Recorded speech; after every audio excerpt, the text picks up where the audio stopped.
Ladies and gentlemen, I just want to assure you before we get started, I can read and write correctly, but the first 3 words in this story will get me instantly binned off the platform. So I'm just going to replace a few words with other words. Rest assured, I can read, all right? Professional academic Alan Adams, guilty of Hartlepool, polite prodding with a sharp implement. How was that? So, Neil, was that all right? Hope I'm still here. Right. Looks like it worked out all right. For those of you that don't know, Hartlepool is quite famous, definitely in the northeast, but probably nationwide at this point, because back during the Napoleonic War, well, here, I'll just show you. Hartlepool in the northeast of England is famous, and all the people around the area call anyone from Hartlepool a monkey hanger on account of the fact that during the Napoleonic War, a French ship was sank, and a surviving ship's mascot, wearing a sailor's uniform for the amusement of the crew, washed ashore, and the natives, being, not well educated or well travelled, learned people, the natives, when they attempted to question the French sailor and it started talking in oohs and ahs, well, they assumed that was the French language, okay, and then as a result, gave it a quick trial, and then promptly hung it, giving rise to the term the monkey hangers. Now, with that being said, and the backstory finished with, can I just say that the people currently running the Western world clearly have less intellectual capacity than that bloke in the yellow hat that thought it was a good idea to hang the monkey.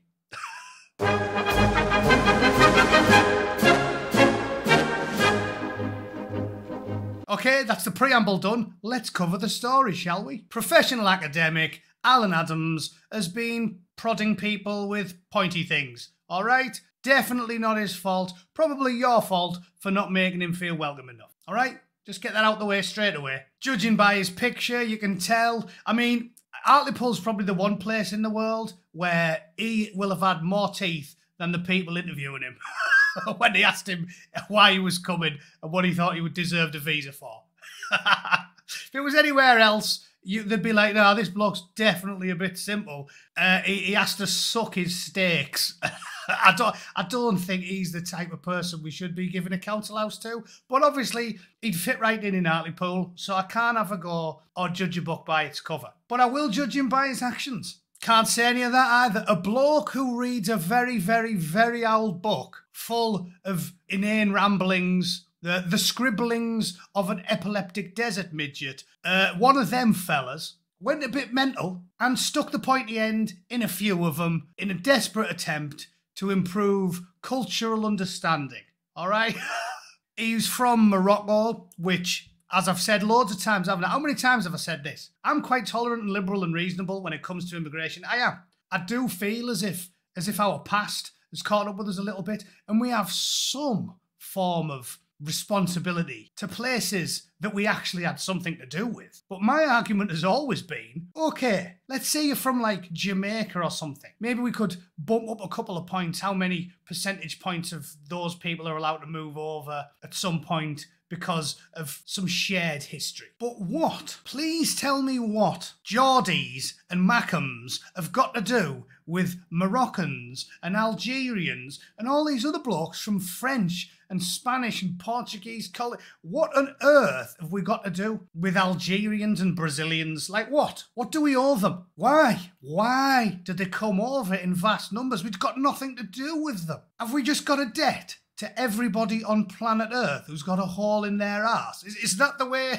Is that the way it's working now? In fact, is that what they ask them during the interviews? Can I just ask you 2 questions? First of all, are you prone to violent outbursts of rage? Yeah? All right. And it's not your fault. It's not your fault. Just internalised misogyny. And have you got a rectum? Yeah.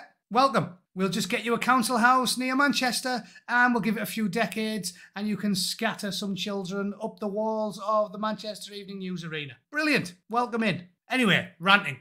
Sorry, I'll finish the story. The Moroccan got a bit knifey in protest of the Israel and Gaza. Yeah, because that's got loads to do with monkey hangers, yeah. So, a pensioner that works in Aldi in Hartlepool. She's got loads to do with foreign policy. Yeah, definitely her fault that a load of blokes used paragliders to enter a music festival and shag everyone to death. And then the Israelis promptly responded by bombing the ever-loving shite out of everything within a 50-mile radius. Definitely lay that at the door of those horrible, spiteful, monkey-hanging pensioners. In a statement released after the verdict, Mr. Carney's family said, "For us, things will never be the same again." The family thanked a number of people, especially Mr. Nouri and Ariane Karemi and Mohammed Karemi. Christ, is there anyone in Hartlepool who's from Hartlepool these days? I mean, no, Hartlepool's a rough town, but surely they haven't all left. What, is there 100,000 monkey hangers wandering around in California now, is there? I don't think I've bumped into one. Maybe they all went to Wales. The sheep numbers have gone down and the human numbers have gone up. So the Welsh will be devastated. Definitely going to be harder to pull during a night out in Wales. Even monkey hangers don't want to shag other monkey hangers. Alid forced his way to Mr. Nouri's home and stabbed him multiple times because apparently he was going to convert from one desert fable to another one. I can see why that would offend him. And then, like I keep saying, right, this is what I keep telling you, it's the greatest eatery on planet Earth because everybody is always shouting about Alan's snack bar, right? It's brilliant. From Slough to San Francisco to Sydney, everyone is always shouting about this snack bar. So if there's one near you, go in there, order the bacon sandwich. You will, I'm telling you, bon appetit, bitches. Jurors were shown CCTV of him stabbing a random pensioner who didn't deserve it 6 times while he repeatedly shouted no. And he also sexually assaulted a few police women just to put the cherry on top there. He was interviewed at Middlesbrough Police Station because despite the fact it was on fire for 2 years, we did finally manage to put it out thanks to some inclement weather last month. He then abused the Tunisian interpreter and lunged at the 2 female detectives questioning him. I can't even finish it. I can't even finish it. To sum up, nobody in the Northeast anymore is from the Northeast. They've either fled across the pond like me, or they've been eaten by people like Mr. Adams. All the women are wearing chastity belts and they get the granddad to eat the key because they're never going to need to take them off. There's no local blokes around anymore, so you might eat the key, granddad. Don't need to take these iron knickers off. Cheers. And yeah, brilliant. I'll just leave the story in the comments for you to read because I couldn't even get to the bottom of that. It's just a comedy of errors, as usual, because we are being led by lunatics and they are hasting us towards the inevitable collapse of Western civilization. All right? If you disagree and you're a monkey hanger and you love it in Hartlepool because you're completely mentally ill, please let me know and I will send you an angry Bootneck branded straitjacket, 6 rolls of rubber wallpaper and some mashed banana. All right? I'll do that for you because I pity you if you're still in Hartlepool. All right, thanks for tuning in, ladies and gentlemen. I hope you enjoyed today's dose of "Surely my eyeballs have melted. This cannot be real. I am living in some sort of satirical parody." Sure. Let me know what you think in the comments, as usual. Thanks for watching. Toodle pip. Cheers.